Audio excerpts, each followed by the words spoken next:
하나님께서 기뻐 받으실 만한 맥주 감사절 감사 예배는 우리가 어떻게 드리는 것일까? 이것은 복잡한 이야기가 아니라 내가 그동안 하나님께 받은 은혜, 이것이 얼마나 크고 대단한 것인가를 깨닫고 우리가 우러나는 대로 하나님 앞에 드리면 될 것입니다. 왜냐하면 이 시간은 하나님께서 우리를 사랑하셔서 구원하여 주실 뿐만 아니라 하나님 자녀답게 살아갈 수 있도록 매 순간 성령께서 강력하게 역사하시죠. 내가 예수님을 나의 구원자 주님으로 영접했었을 때 이미 나는 성령 침례를 받아 내 안에 성령께서 거하시고 필요하실 때마다 성령은 임재하셔서 우리를 기름 부어 주십니다. 성경을 거슬러 보면 하나님은 모세에게 이스라엘 백성과 함께 하겠다 해서 하나님이 거하실 성막을 만들어라 그랬어요. 그래서 모세가 백성에게 선포했더니 하나님의 은혜 가운데 그들이 자원하여 차고 넘치게, 그래서 성막을 봉헌하게 될 때 하나님의 영광이 그곳에 임하고 하나님의 영광이 얼마나 가득했던지 이스라엘 백성은 두려워서 그 가까이 오지를 못했습니다. 신약시대에 와서는 하나님의 영광이 누구를 통하여 임하였는가 하면 예수님을 통하여 임하셨죠. 요한복음 1장 14절 말씀에 보면 말씀이 육신이 되어 우리 가운데 거하심에 우리가 그 영광을 보니 아버지의 독생자의 영광이요 은혜와 진리가 충만하더라. 우리는 사도행전 2장 1절에 예수님께서 약속하신 오순절날 모여서 예배드리던 그들 모두 120여 명에게 강력한 성령이 임하셔서 그들은 솔로몬 성전의 성령이 충만했던 것처럼 모세의 성막에 성령이 충만했던 것처럼 성령 충만함을 받고 그들은 변화된 삶을 통하여 하나님 영광의 존귀에 쓰임받았습니다. 아멘. 우리는 똑같은 하나님의 자녀요. 그래서 하나님은 오늘 우리를 예배 자리로 불러주시고 이 시간 모세의 성막에 임하셨던 하나님의 영광, 솔로몬 성전이 낙성했었을 때 하나님의 영광이 임하신 것처럼, 그리고 우리를 사랑하여 예수님을 이 땅에 보낼 때 아버지 독생자의 영광이 가득했던 것처럼 오늘 예배드리는 우리에게 이 성전에 하나님의 영광이 가득함을 믿습니다. 아멘. 우리는 엄청난 어려움을 보냈어요. 코로나 팬데믹 큰 재난입니다. 그러나 그 후유증으로 인해서 지금 경제가 어렵습니다. 퇴직해서 노후를 준비해 보려고 자영업을 시작했던 많은 분들이 어려움을 겪지요. 뿐만 아니라 세계 도처에서 자연 피해로 최근에는 뜻하지 않게 일본 후쿠시마 오염수 방류 문제로 대한민국은 시끄럽습니다. 오늘 우리에게도 이런 어려움이 있었지만 오늘 13절 말씀의 배경에 보면 우리와는 비교되지 않는 어려움이 있어요. 누군가가 빌라도 총독에게 투서를 했던 모양입니다. 반역자가 있다고. 그래서 빌라도 총독은 그 반역자를 처벌하기 위하여, 근데 그들이 예루살렘 성전에서 제사를 드리고 있다라고 투서했던 모양이에요. 1절을 보겠습니다. 1절 말씀을 그대로 보시면 이해가 좀 어렵습니다. 거기에 보니까 빌라도가 어떤 갈릴리 사람들의 피를 그들의 제물에 섞었다, 이렇게. 이것은 무슨 얘기인가 하면 갈릴리의 몇 사람이 성전에서 제사를 드리고 있는데 로마 병사가 갑자기 쳐들어왔어요. 그리고 그곳에 있는 제사 드리던 사람을 다 죽여버렸습니다. 왜냐하면 반역자라는 거예요. 누군가가 제보를 했습니다. 로마 정부의 반란을 꾀했다고. 자초지종을 물어보지도 않고 갈릴리 사람들을 무자비하게 학살했습니다. 근데 그때 당시에 유대인들이 어떤 생각을 가졌는가 하면 그들이 갖고 있는 생각이 2절입니다. 2절 같이 하실까요? 시작. 대답하여 이르시되 너희는 이 갈릴리 사람들이 이같이 해받은 줄로 다른 모든 갈릴리 사람보다 죄가 더 있는 줄 아느냐. 이것이 당시에 유대인들의 생각이에요. 에이, 저들이 그래도 뭔가 하나님 앞에 죄를 졌으니까 하나님 앞에 제사 드리다가 저렇게 급습을 받아가지고 학살된 게 아니겠느냐. 그러나 예수님의 생각은 달랐습니다. 예수님의 생각은 3절이에요. 3절 같이 합니다. 너희에게 이르노니 아니라 너희도 만일 회개하지 아니하면 다 이와 같이 망하리라. 아멘. 저들이 죄가 많기 때문에 저들이 학살당한 것이 아니라 너희들도, 학살당하지 않은 너희들도 하나님 앞에 온전한 회개가 이루어지지 않으면 이처럼 어려운 일을 당할 수밖에 없다는 것입니다. 그러면서 예수님은 더 말씀을 하셨어요. 그게 4절, 5절입니다. 자, 4절 어떤 일이 있었을까 같이 합니다. 또 실로암에서 망대가 무너져 치어 죽은 18사람이 예루살렘에 거한 다른 모든 사람보다 죄가 더 있는 줄 아느냐? 아멘. 아니라는 거죠. 18명이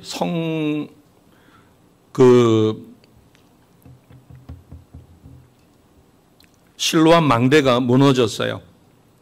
건축하던 그 망대가 무너져 거기에 깔려서 18명이 죽는 참사가 발생했습니다.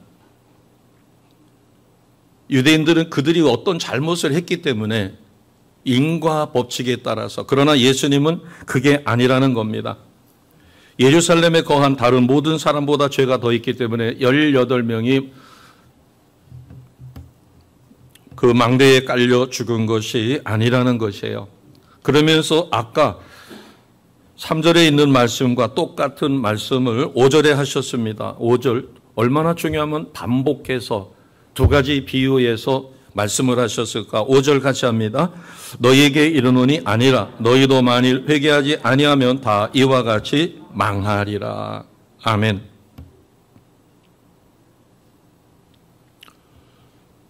예수님이 이 말씀을 하신 것은 단지 누가 죽었고 회개하고 이것보다도 다른 사람이 당한 저 어려움을 저들의 죄 때문이라고 핑계대지 말고 그것을 거울 삼아서 나 자신을 다시 한번 돌아보라. 그래서 회개의 기회로 삼으라. 이렇게 말씀하신 것이에요. 회개가 얼마나 중요하면 주님께서는 이 두 가지 사건을 통해서 회개의 필요성을 말씀하셨을까? 우리는 회개 그러면은 가볍게 생각합니다. 아, 내가 지난 삶에서 이렇게 잘못한 거, 그렇게 해서 그거를 전부 생각해서 하나님 앞에 잘못했다라고 고백하고 돌았으면 된다라고 생각해요. 그러나 주님이 여기서 말씀하신 회개는 더 깊습니다. 자, 주님이 공생애를 처음 시작하셨을 때 가장 중요한 첫 번째 메시지가 무엇인지 기억하시나요? 이것은 중요하기 때문에 꼭 기억하셔야 됩니다.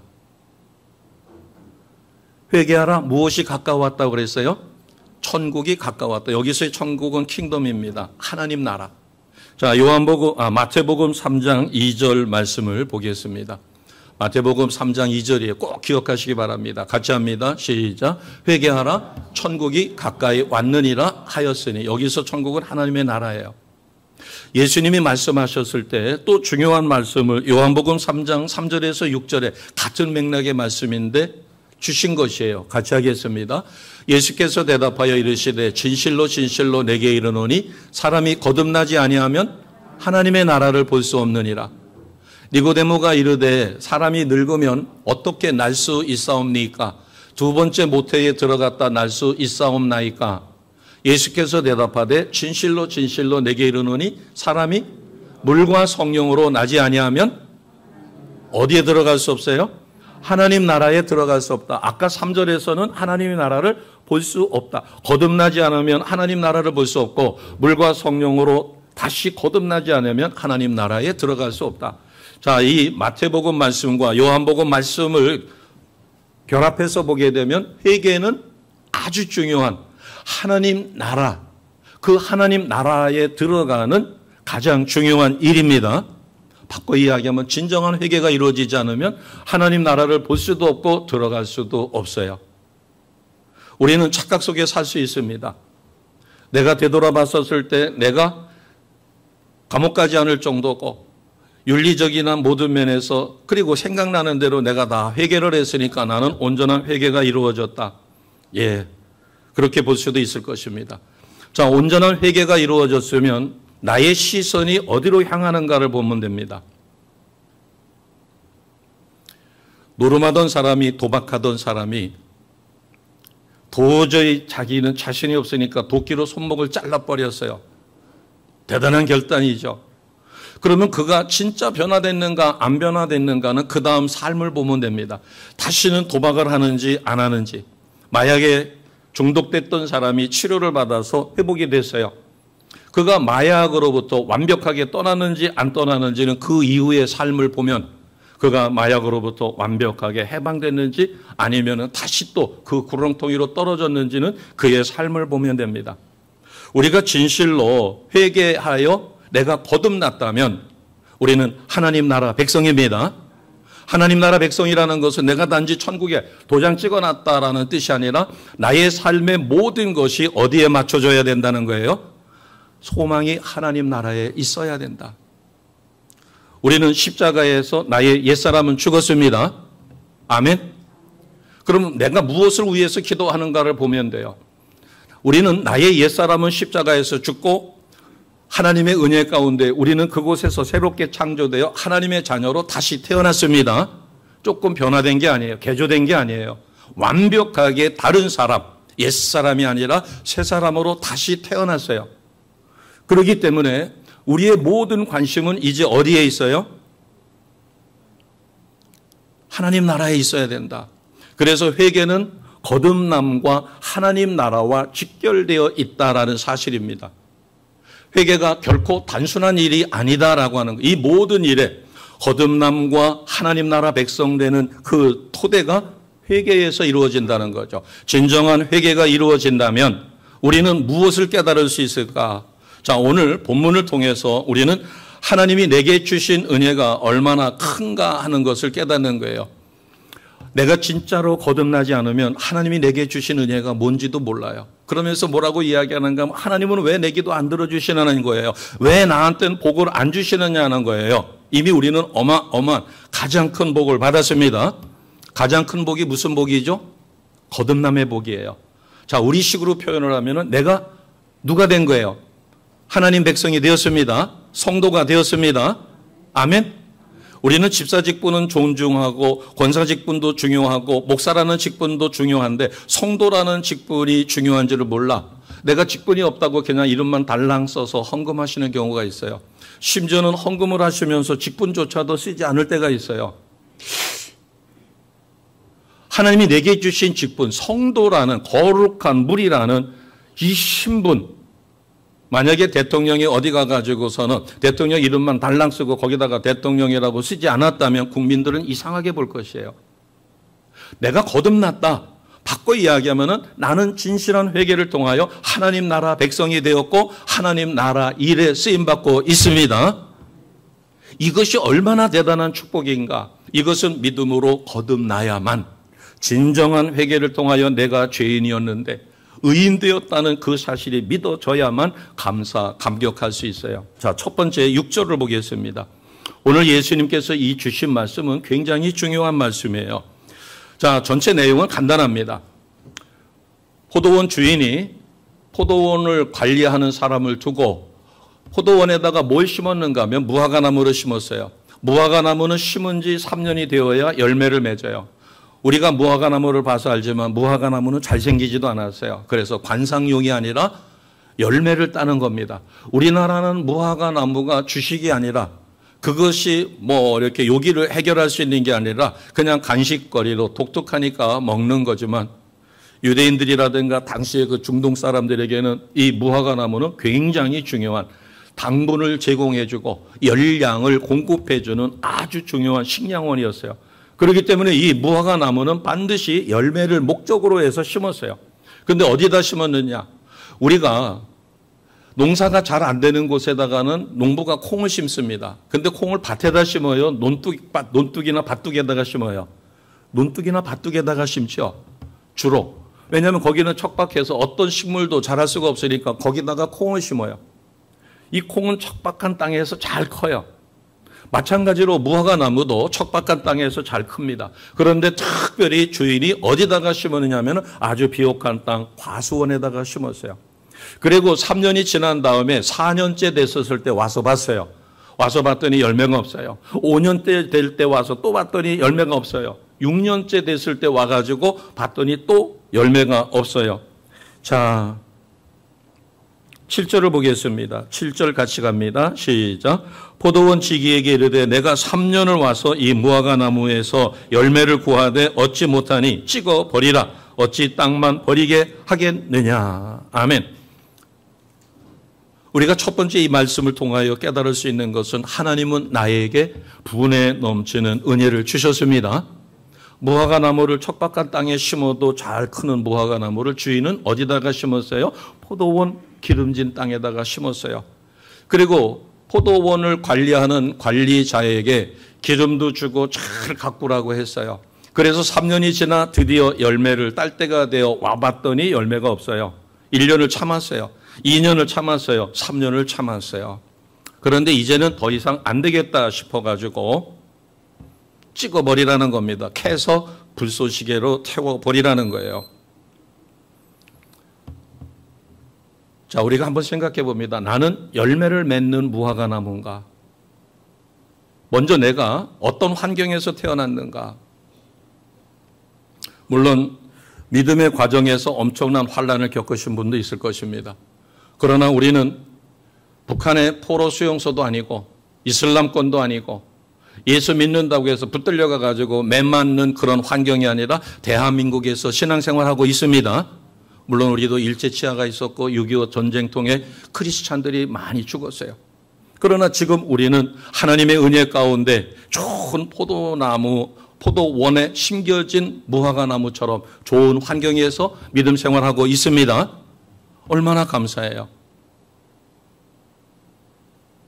우리는 분에 넘치는 사랑을 받고 그리고 하나님의 은혜 가운데 지금까지 신앙생활한 것을 진심으로 감사하는, 영안이 열려서 하나님 앞에 진실로 감사하는 우리 모두가 되시기를 주님의 이름으로 축복합니다.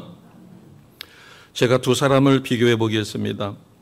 예수님 당시와 그 사후에 네로 황제라고 하는 사람이 있었어요. 15년 동안 황제 노릇을 했는데 그는 사치를 좋아했습니다. 그래서 왕궁의 크기가 왕궁의 복도 길이만 1.6km나 되는 큰 궁전에 살았다고 합니다. 왕궁의 벽은 각국에서 가져온 상아나 자개로 호화롭게 치장이 됐고 천장에서는 자동으로 향수가 뿌려지는 분무기가 설치되었다고 합니다. 성지순례를 가서 보면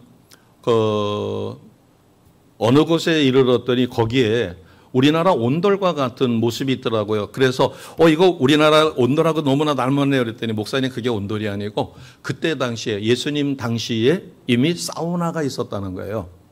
밑에다가 불을 떼가지고 그 돌판을 달구고 거기에다가 물을 부으면 수증기가 올라와서 우리가 왜 로마 영화 같은 거 이래 보면은 그 밑에만 이렇게 수건으로 가리고선 땀 빼는 데가 있죠. 그러니까 지금 우리가 즐기는 사우나가 이미 그때 당시에 있었다는 거예요. 2000여 년 전에.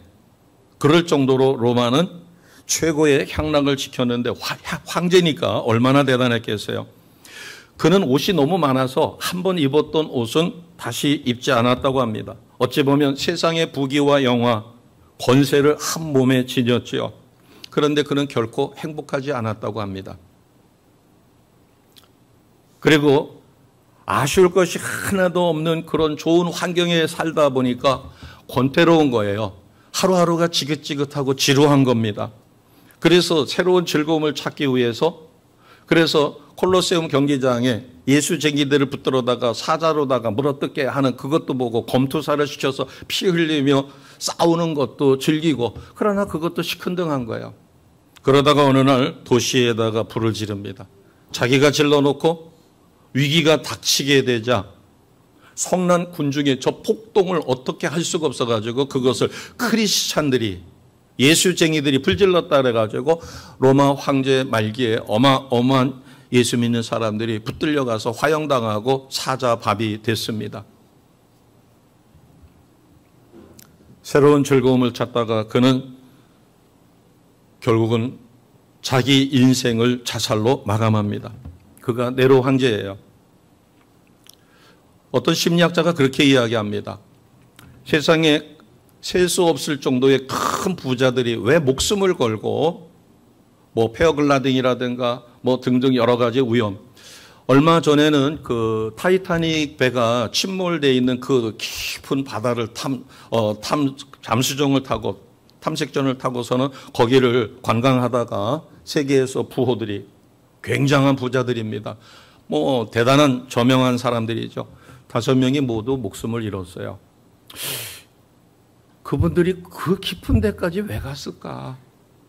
물론 거기에는 여러 가지 이유가 있었겠죠. 그러나 탐사를 위해서 간 것은 결코 아닙니다. 그게 관광선이래요. 그리고 그 비용은 어마어마합니다. 세상에서 부러울 것이 없는 사람들이 목숨을 거는 그런 스포츠를 즐긴다. 그리고 마약에 빠진다든가 어떤 도박에 빠진다든가 우리는 빠져보지 않으니까 모르지만 삶이 권태로운 거예요. 단조로운 거예요. 뭔가 새로운 자극을 갖지 않으면. 처음에는 네로 황제처럼 아쉬울 것이 없는 집안에서 태어난 한 청년이 있었습니다. 그는 예수쟁이를 핍박하는 게 하나님에 대한 충성이라고 생각했어요. 그래서 다메섹이라고 하는 곳에 예수쟁이들을 체포하러 갔다가 도상에서 예수님을 빛 가운데 만납니다. 그리고 인격적인 예수님을 영접하게 되고 하나님의 사람으로 예수 사람으로 변화되어 그는 예수 복음을 전하는 일에 목숨을 걸어요. 그러다 보니까 그를 추종했고 그를 높이 세워놨던 유대인들이 그를 죽이려고 혈안이 되어 있습니다. 그는 복음 전도자로 된 다음에 생명의 위협을 여러 차례 받습니다. 그리고 당시에 십자가형 다음으로 아주 혹독한 형벌이 39대를 맞는 거예요. 그래서 성경에는 40에 한 대를 감한 매 이렇게 표현이 됩니다. 40에서 하나를 뺀 매니까 39대예요. 어지간한 사람이 39대를 맞으면 채찍에 얻어맞으면 거의 죽음을 경험한다고 합니다. 그것을 무려 3번이나 맞았어요. 그러면서 한 번은 완전히 죽었습니다. 그래서 그의 시신을 성 밖으로 내다 던졌죠. 이 정도의 어려움을 갖추고 또 수없이 감옥에 갇힙니다. 그가 탔던 배가 파산되어 생명의 위협을 받습니다. 바울 사도의 이야기입니다. 그러나 바울 사도는 단 한 번도 원망하거나 불평하거나 이렇게 하지 않습니다. 심지어는 자신은 감옥에 있으면서 빌립보 교회의 성도들을 염려하여 보낸 서신에서는 기뻐하라고 가르쳐 줍니다. 어떻게 그럴 수 있을까? 네로 황제는 태어날 때 왕족으로 태어났고 어마어마한 부와 권세와 누릴 것이 더 이상 없을 정도의 풍요로운 삶을 살았지만 그는 불행한 삶으로 자신을 마감해요. 그러나 사도 바울은 인간적인 측면에서 보면 태어날 때는 좋은 유복한 가정에서 태어났지만 예수님을 믿고 복음 전하는 전도자로 전환되었을 때 그는 파란만장한 인생을 삽니다. 그러나 하나님의 큰 은혜로 3층천을 갔다 오고 영안이 열려 자신이 영에 속한 사람 하나님의 자녀인 것이 또 하나님의 일에 최선을 다하다 보니까 그의 삶은 기쁨과 감사가 넘쳐납니다. 그러면서 자기는 괴수 중에 괴수인데 하나님이 은혜를 주셔서 자기에게 복음 전하는 직분을 맡겨주신 것이 너무너무 감사하다라고 이야기합니다. 오늘 우리가 첫 번째로 나 자신, 하나님이 구원시켜 주시고 예배의 자리에 불러주시고 우리가 신령과 진정으로 맥추절 감사 예배를 드릴 수 있는 하나님의 자녀로 변화시켜 주신 것이 큰 은혜인 것을 믿으시는 참된 복을 누리시기를 주님의 이름으로 축복합니다. 아멘. 두 번째 은혜는 길이 참아주시는 은혜예요. 자, 7절 말씀에 아까 드린 것처럼 3년째, 그러면 6년째입니다. 3년은 열매 맺는 기간이고 그래서 4년, 5년, 6년 이렇게 와서 열매를 구했지만 열매가 없어 이제는 주인이 참을 만큼 참아가지고 뽑아 불쏘시개로 던져버리라고 이야기합니다. 우리는 이 말씀 속에 만약에 내가 3년 만에 열매를 맺어야 할 무화과 나무가 뭔가 잘못됐는지 뿌리가 잘못됐는지 뭐가 잘못됐는지 열매를 못 맺어요. 그럼에도 불구하고 주인은 1년을 더 기다리고 2년을 더 기다리고 3년을 더 기다려요. 그러다가 이제 아니다 싶어가지고 찍어버리라고 이야기할 때 과수원 관리자가 또 한 번 1년만 더 유예 기간을 투자했을 때 그렇게 하자고 합니다. 여기서 포도원 관리자는 예수님이시고 여기 포도원 주인은 성부 하나님을 상징하죠. 만약에 내가 열매 맺지 못하는 무화과 나무예요. 세상적인 이치로 보면 당연히 찍힘을 받아 불쏘시개 감으로 벌써 과수원에서 뽑혀져야 됐겠지만 하나님의 은혜 가운데 내가 열매 맺도록 기다리고 계시다면 나는 어떻게 해야 할까? 많은 분들이 그렇게 이야기합니다. 목사님, 저도 열심히 하고 싶어요. 그런데 목구멍이 포도청이라서 먹고 사는 일에 매달리다 보니까 교회에 헌신 봉사 충성하기가 어렵네요. 그러면은 자신의 삶을 다시 한번 되돌아봅니다. 정말 생계 유지 때문에 내가 하나님 앞에 헌신 봉사 충성할 시간이 없을까? 내가 성경을 제대로 공부해서 나에게 3분만 주어진다면 누군가에게 참된 복음을 전하여 그 영혼을 구원하여 하나님의 자녀로 영접하는 일에 내가 훈련받을 시간조차 낼 수 없을까? 자, 그러면 우리가 이렇게 이야기합니다. 요즘에는 유튜브도 많습니다. 유튜브 중에서도 아주 잘 만든 유튜브도 많아요. 그러면 유튜브를 내가 최소한 15분 내지 20분만 시간을 내서 그 유튜브를 잘 들여다보고 해도 전도할 방법, 백지전도라든가 무지개전도라든가 뭐 팔찌전도라든가 수없이 많습니다. 그러면 내가 진짜 바빠서 잠자기도 힘들어가지고 그런다면 100% 인정을 하는데, 그러면 나는 하루에 15분 동안 텔레비전도 안 보는가? 나는 유튜브, 스마트폰으로다가 유튜브도 안 보는가? 만약에 15분 이상 유튜브를 본다든가 텔레비전을 15분 이상 본다면 앞뒤가 안 맞는 얘기죠. 하나님 앞에는 시간이 없어서 헌신봉사 충성하지 못하겠다고 하면서 스스로는 스마트폰을 통하여 1시간, 2시간 훌쩍 지나가는 것은 순식간이에요. 텔레비전 앞에 앉아가지고 1-2시간 지나가는 것은 순식간입니다. 그 다음에 이웃들과 만나고 사무실의 관계 때문에 만나가지고 식사를 할 때 정말 필요한 시간 딱 식사하고 필요한 말만 딱 하고 헤어지는가? 넋두리하고 불필요한 시간을 보내느라고 2-3시간 낭비하지는 않는가? 만약에 그렇다면 하나님 앞에 변명할 여지가 없죠. 너는 나를 위하여 10분도 20분도 1시간도 시간을 내주지 못하며 너는 텔레비전 앞에서 스마트폰을 통하여 유튜브를 보고 검색하느라고 친구들과 만나 불필요한 잡담하고 이렇게 하느라고 시간을 보내면서 내게는 시간을 줄 수 없더냐. 만약에 하나님이 오래 참아주지 않으신다면 나는 어떻게 됐을까? 구약시대처럼 하나님이 즉각 응징하셨다면 나는 지금 살아 있었을까? 오늘 주신 말씀이 바로 그것입니다. 내가 사업하느라고 바빠서 교회 내에 맡은 것이 없다면 그럼 난 뭘 드릴 것인가? 시간과 몸을 드리지 못했다면 나는 무엇을 드릴 것인가? 오늘 맥주절인데 지난 추수감사절 이후에 그 6개월 동안 나는 하나님 앞에 무엇을 드렸는가? 만약에 하나님이 오래 참아주지 않는 은혜를 입지 않았더라면 나는 생존할 수 있었을까? 자, 끝으로 우리가 하나 더 기억해야 될 은혜가 있습니다. 그것은 예수님의 중보기도죠. 7절 말씀을 보겠습니다. 7절 같이 갑니다. 포도원 지기에게 이르되 내가 3년을 와서 이 무화과 나무에서 열매를 구하되 얻지 못하니 찍어버리라. 어찌 땅만 버리게 하겠느냐? 그러자 과수원 지기가 한 말이 8절 9절입니다. 이것은 예수님의 중보기도를 의미하죠. 8절 9절 같이 갑니다. 대답하여 이르되 주인이여 금년에도 그대로 두소서. 내가 두릅하고 거름을 줄이니 이후에 만일 열매가 맺으면 좋거니와 그렇지 않으면 찍어 버리소서 하였다 하시니라. 아멘. 과수원 책임자 예수님은 무화과 나무가 품종이 안 좋아요, 뿌리가 어때요, 이런 변명을 한 게 아니라 모든 책임을 자기에게 돌렸어요. 내가 8절에 보니까 두릅하고 거름을 주겠습니다. 1년만 더 기다려 주십시오. 예수님의 중보기도죠.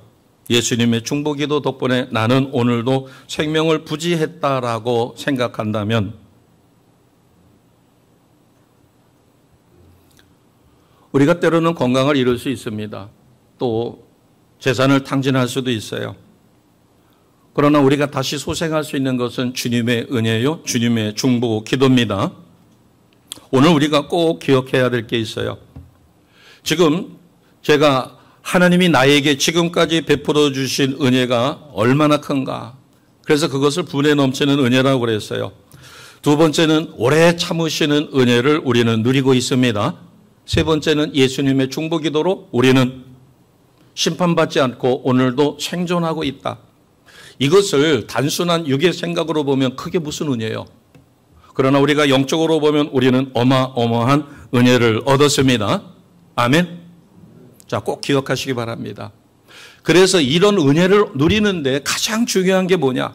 그건 하나님의 나라 백성이 되었느냐 안 되었느냐에 따라서 하나님의 나라 백성은 이것이 얼마나 큰 은혜인가를 생각하고 사도 바울처럼 39대를 3번이나 맞고 죽을 고비를 수도 없이 넘기고 감옥에도 갇히고 그랬으면서도 그는 심령의 기쁨이 넘치고 그리고 그렇게 행하고 있는 것이 자기가 아니라 자기 속에 역사하는 예수님으로 인하여 그렇게 한 것이기 때문에 자기는 아무 공로가 없다. 어떻게 그런 삶을 살 수 있을까? 이것은 진정한 회개를 통하여 거듭났기 때문입니다. 하나님의 나라 일에 쓰임을 받고 있기 때문이에요. 자, 우리가 꼭 기억해야 될 것은 단순한 회개는 내가 잘못했습니다. 하나님 용서해 주세요 하고 돌아섰다고 해서 회개가 끝난 게 아니라 회개의 깊은 단계, 진정한 회개는 두 가지와 꼭 연결이 있다. 아까 마태복음에서 말씀드린 하나님의 나라. 회개하라. 무엇이 가까워왔다? 천국이 가까웠다.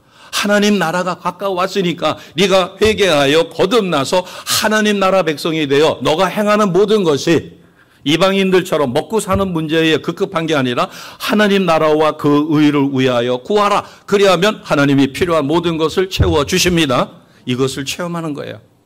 그래서 회개는 반드시 무엇과 연결이 되느냐 하면 하나님 나라와 연결이 되어 있고 하나님 나라에 들어가려면 우리가 뭐 해야 들어가요? 니고데모에게 말씀한 것처럼 뭐 하지 않으면 하나님 나라를 볼 수도 없고 들어갈 수도 없다고요? 거듭나지 않으면. 자, 다시 정리합니다. 진정한 회개, 이 진정한 회개가 일어날 때 우리가 맥주 감사절에 달려와서 나는 하나님 앞에 드릴 아무 공로 없지만 그래도 예배 자리에 나를 불러주신 그 사실 하나만으로도 우리는 진실로 감사할 수 있습니다.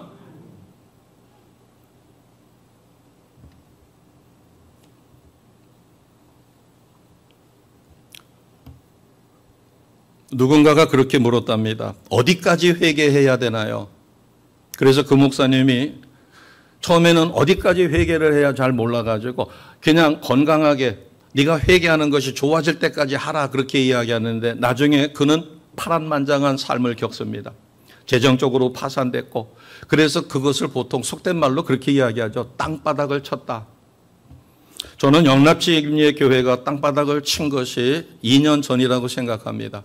우리 성도님들은 잘 모르시죠. 재정 보시는 몇몇 분만 아마 아실 겁니다. 한 달 이자가 700~800이 됐었어요. 한 달에 들어오는 수입은 500~600 정도밖에 안 됐습니다. 왜냐하면 우리 성도님들 형편이 그러시잖아요. 수백 명이 있었을 때도 재정은 약했어요. 우리가 17억 5천에 건물을 매입했다가 그것을 13억 5천인가요? 제가 숫자는 좀 약합니다.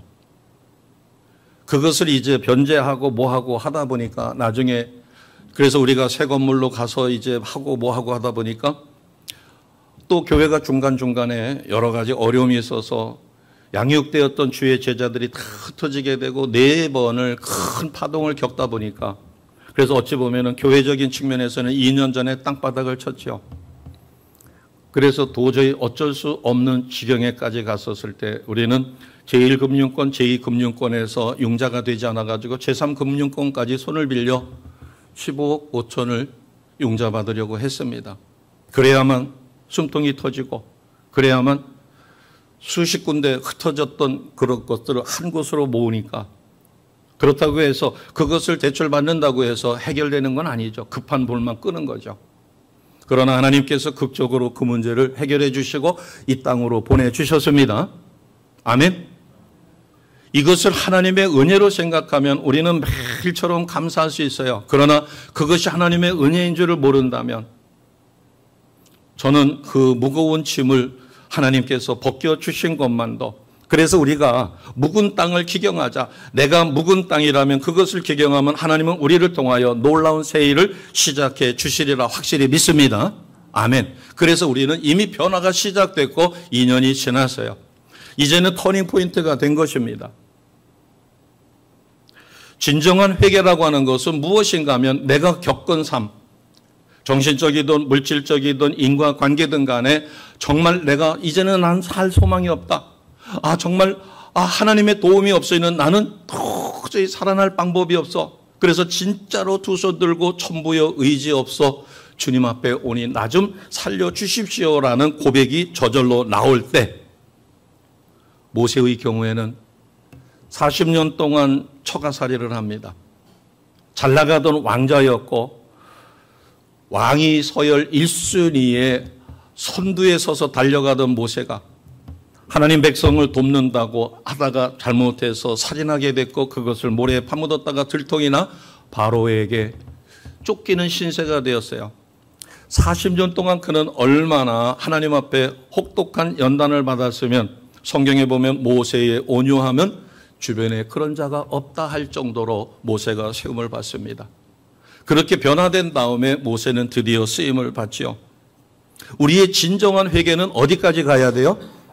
진실로 믿어야 됩니다. 우리가 회개해서 거듭나기 전에는 나는 죄인이었어요? 의인이었어요? 죄인이었습니다. 어떤 죄인이에요? 용서받을 수 없는 죄인이에요. 그대로 살았더라면 지옥 갈 수밖에 없는 죄인인데 하나님의 은혜로, 그것도 나의 의로움이 아니라 나의 노력으로 된 것이 아니라 100% 하나님의 은혜로 예수님을 나의 구원자 주님으로 영접하여 우리는 죄인이 의인 되었습니다. 우리가 의인 되기 전에는 나는 죄덩어리였어요. 내가 아무리 선한 일을 한다 할지라도 그것은 하나님과 상관없는 일이요, 지옥 갈 수밖에 없는 내가 옛사람은 죽고 새사람으로 하나님 은혜 가운데 다시 태어났습니다. 정말로 그것이 내가 받은, 하나님께 받은 가장 큰 은혜라는 사실이 깊이 믿어질 때 우리는 어떤 상황에서도 기뻐할 수 있습니다. 어떤 상황에서도 감사할 수 있습니다. 내 발등에 지금 불이 떨어져 내가 몇백만 원을 갚지 않으면 우리 가정이 경매로 날아간다 할지라도 그런 상황에서조차도 두려워하지 않고 하나님을 향하여 우리는 변함없는 믿음의 삶을 살아갑니다. 여기서 점검하셔야 됩니다. 진정한 회개는 진정한 거듭남이 오며, 진정 내가 거듭났다면 나의 삶의 최고의 우선순위는 먹고 사는 일이에요? 아니면 내 자녀의 문제예요? 내 부모의 문제예요? 내 출세의 문제예요? 직장 취업 문제예요? 아닙니다. 모든 초점은 하나님 나라에 내가 쓰임받고 있기에 나는 하나님 앞에 어떻게 살아야 할 것인가, 여기에 초점이 맞춰집니다. 아멘. 만약에 그렇지 않다면, 그래서 우리가 아까 부른 것처럼 주의 나라와 그의 의를 구하게 되면 하나님은 필요한 모든 것을 채워주십니다. 이것이 믿어진다면 우리는 두려움이 없는 거예요. 어떻게 그 오랜 세월을 견뎌냈는가? 그것은 하나님께서, 선하신 하나님이 반드시 극복하게 만들어주시고, 설사 그렇게 되지 않는다 할지라도 그것조차도 극복할 수 있는 믿음을 주시던가 하나님이 역사하신다는 것을 믿었을 때 우리는 끝까지 두려워하지 않습니다.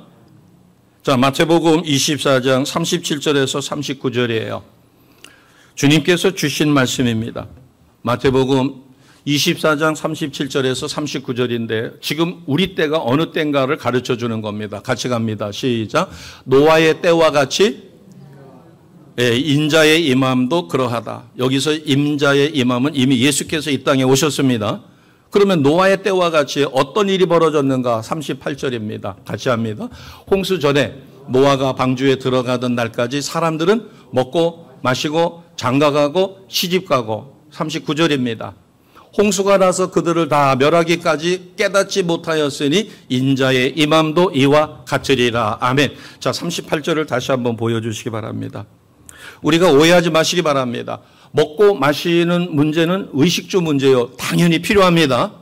우리는 영에 속한 사람이라도 우리는 육을 갖고 있으니까 아무리 내가 신령해도 먹지 않으면 못 살아요.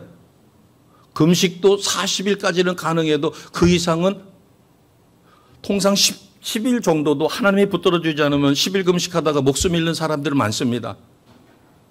3일 금식도 하나님이 붙들어 주지 않으면 입술 다 터지고 3일 금식 못해요. 10일 금식 못해요. 40일 금식 어림도 없습니다. 우리는 먹고 마시는 문제 중요해요. 저것은 먹고 마시고 장가가고 시집가지 말라는 얘기가 아니라 먹고 마시고 장가가고 시집가는 세상 일에 육신에 속한 자가 되어 거기에 초점이 맞춰졌다면 구원받은 사람이에요? 구원 못 받은 사람이에요? 구원 못 받았다는 겁니다. 거듭나지 않았다는 거예요. 그러면 바꿔 이야기하면 진정한 회개가 이루어졌다면 반드시 저 문제를 1순위가 아니라 저것은 하나님이 이루어 주실 것이고 지혜를 주셔서 극복하게 만들 것이고 어디에 초점이 맞추어지느냐? 영혼 구원하는 일에 초점이 맞추어집니다. 내 자녀가 취업돼서 내 자녀가 성공해서 내 자녀가 좋은 신랑 만나고 신부 만나서 행복한 가정을 이루는 데 초점이 있는 게 아니라 그 가정을 통하여 그 아들을 통하여 그 딸내미를 통하여 하나님이 무엇을 원하실까에 초점이 맞추어져 거기에다가 최우선순위로 중보기도하는 부모가 되시는 겁니다.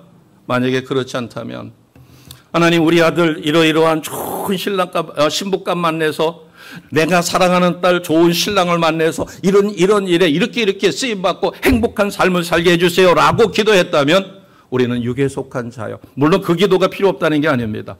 그 기도보다도 그 아들을 위하여 무엇을 먼저 기도해야 될까? 하나님 이 아들을 이 딸을 어떻게 쓰시려고 하십니까? 거기에 맞춰서 내가 부모답게 기도할 수 있도록 나를 도와주세요라고 우리는 기도할 수 있어야 합니다.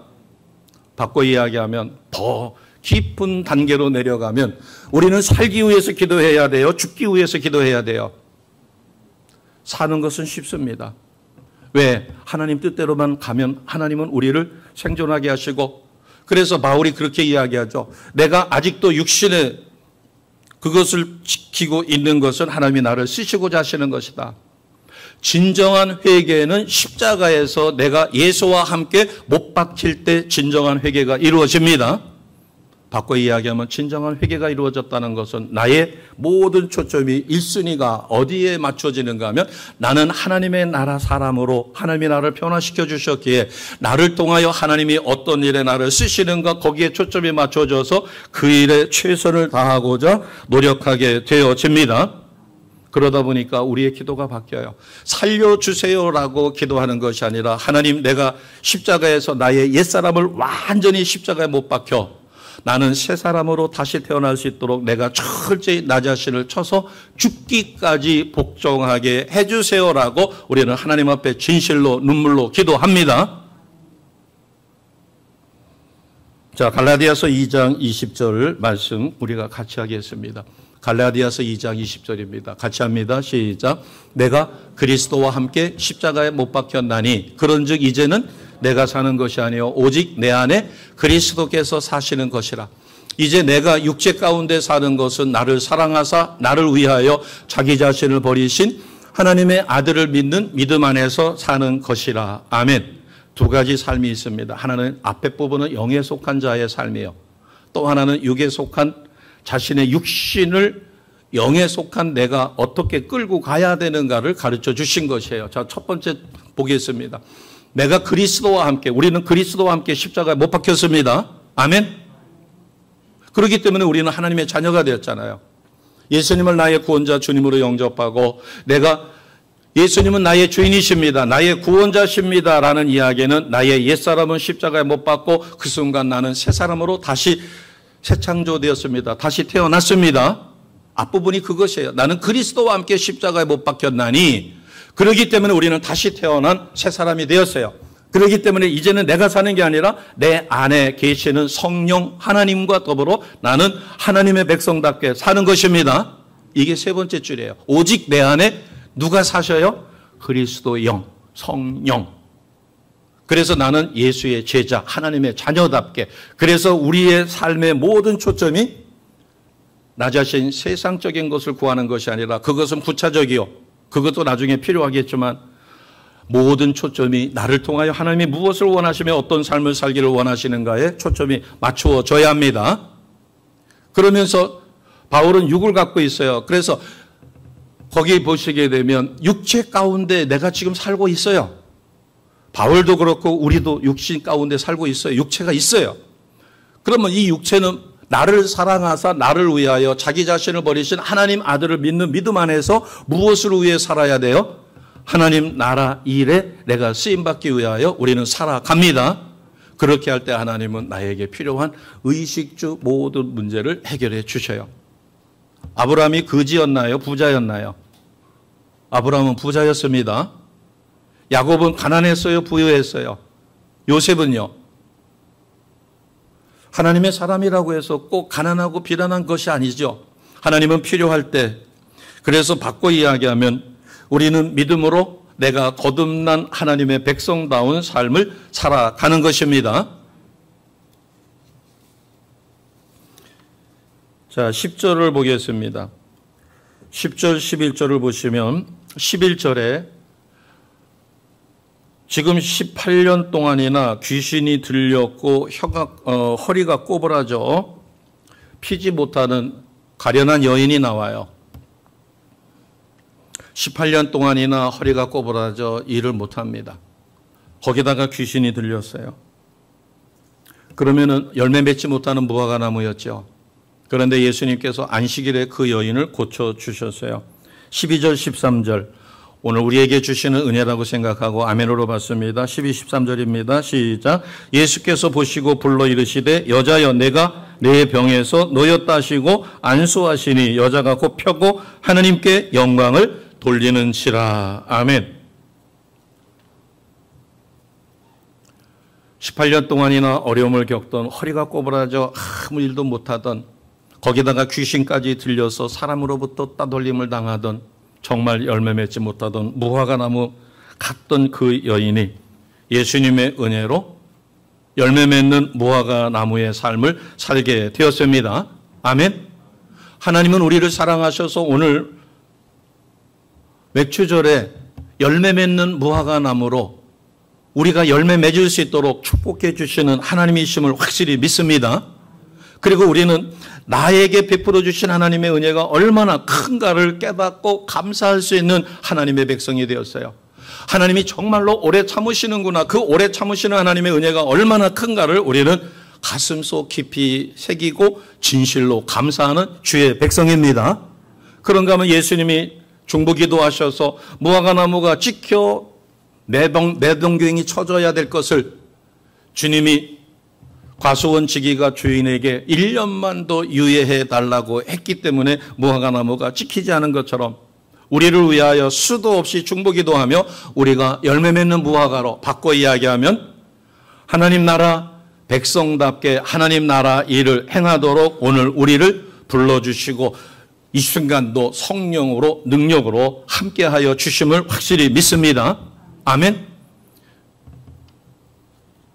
이것은 영안이 열리지 않으면 우리가 거듭나서 육에 속한 자가 아니라 영에 속한 자가 아니면 세상 없는 말을 해도 감동되지 않으며 내가 하나님께 받은 은혜가 무엇인가 아무리 곱씹어봐도 하나도 없다라고 할 수밖에 없는 거죠. 그러나 오늘 우리는 성령으로 거듭난 육에 속한 자가 아니라 영에 속한 자인 것을 진심으로 감사합니다. 우리에게 이미 변화는 시작됐어요. 예수님 믿는 그 순간부터. 그러나 이제 때가 됐습니다. 우리는 많은 연단과 환난 가운데 정말 하나님이 하지 아니하시면 내가 할 수 있는 일은 아무것도 없다는 사실을 철저히 고백하고 모든 일을 성령에 의지하는 주의 백성이 되셨습니다. 이것은 바꿔 이야기하면 터닝 포인트가 됐다는 이야기예요. 밑바닥을 쳤기 때문에 땅바닥을 쳤기 때문에 하나님은 이제 그를 붙들어 쓸 수가 있어요. 그게 바로 모세를 80세가 돼서 부르신 겁니다.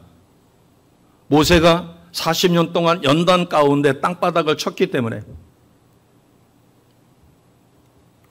우리가 꼭 하나 더 기억할 게 있습니다. 이스라엘 백성이 430년 동안 노예 생활을 하고 있었을 때 하나님은 그들을 해방시키셨고 그들을 적과 꿀이 흐르는 가나안으로 인도하기 위하여 애굽에서 광야로 그들을 옮기실 때 홍해가 갈라졌습니다. 홍해가 갈라졌을 때 이스라엘 백성은 바라본 것밖에 없어요. 그리고 하나님은 모세에게 네가 왜 두려워 떨고 있느냐, 너는 뭘 가지고 있느냐, 지팡이요, 지팡이로다가 들어 외치라 했었을 때 홍해가 갈라졌습니다. 그러나 요단강이 갈라졌을 때 이스라엘 백성은 해야 할 일이 있었어요. 요단강은 그때 당시에 추수 때가 돼서 물이 찰랑찰랑했습니다. 그런데 믿음으로 왜냐하면 하나님이 40년 동안 광야에서 그들을 연단하셨기 때문에 그들에게는 믿어지는 믿음이 있었기 때문에 제사장들과 법궤를 메고 그들이 요단강에 어떻게 했을 때 요단강이 갈라졌어요? 발을 내어 디딜 때 믿음으로. 하나님은 이미 나를 구원해 주셨고 그동안 연단 가운데 홍해를 갈라주셔서 나를 믿게 하셨지만 홍해가 갈라진 건 예수 그리스도가 십자가에 못 박혀 죽으신 것이죠. 그를 통하여 내가 예수 믿게 만들어 주셨고 나를 연단하여 오늘에 이르기까지 수많은 연단 속에 이제 나에게 믿음을 만들어 주셨습니다. 아멘? 아멘이죠? 그러면 이제 홍해가 갈라질 게 아니라 우리는 무엇이 갈라지는 일에 쓰임을 받아야 돼요? 요단강이 갈라지는, 요단강이 갈라질 때 무엇이 필요하다고요? 전적인 하나님의 은혜지만 믿음으로 첫 발을 그 요단강에 내어 디뎌야 합니다. 그럴 때 그 믿음으로 하나님은 그들을 통하여 요단강을 가르시고 요단강을 건너가 그 땅을 정복하는 놀라운 역사가 일어납니다.